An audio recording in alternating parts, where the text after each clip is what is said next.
আজিৰ পৰাই এই কিতাপ প্ৰতিটো বাৰ অনুযায়ী সামান্য পৰিমাণে বস্তু মানিবেগত ৰাখিবলৈ শিকক। কেতিয়াও নহয় আৰ্থিক সমস্যা। টকা থোৱা বেগত আপুনি ৰাখিবলৈ আৰম্ভ কৰক কিছুমান মছলাজাতীয় বস্তু। নম্বৰ 1, টকা থোৱা বেগত সোমবাৰে ৰাখক এটা লং। আপোনাৰ নামত উৰা বাতৰি বিয়পোৱা বন্ধ হ'ব, আপোনাৰ আত্মবিশ্বাস বৃদ্ধি হ'ব। নম্বৰ 2, বেগত মঙলবাৰে এটা জালুক ৰাখক যাতে সকলো ধৰণৰ নেতিবাচক প্ৰভাৱৰ পৰা নিজকে আঁতৰাব পাৰিব।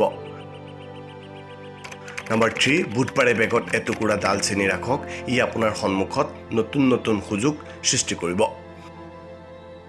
নম্বৰ 4, বৃহস্পতিবাৰে মানিবেগত তেজপাত ৰাখক আৰু ইয়াত লিখক ৰঙা চিয়াঁহীৰ কলমেৰে 3186987696187114। ই আপোনাক দ্ৰুতগতিত উন্নতি কৰাত সহায় কৰিব। নম্বৰ 5, শুকুৰবাৰে পদুমৰ বীজ ৰাখক বেগত। বাস্তুশাস্ত্ৰত পদুমৰ বীজক অতি গুৰুত্বপূৰ্ণ বুলি বিবেচিত কৰা হয়।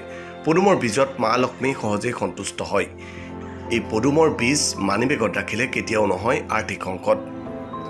এইসমূহ পৰামৰ্শ জ্যোতিষীৰ পৰামৰ্শ অনুযায়ীহে আগবঢ়োৱা হৈছে। ইয়াত কোনো তথ্য নিজাকৈ আগবঢ়োৱা হোৱা নাই।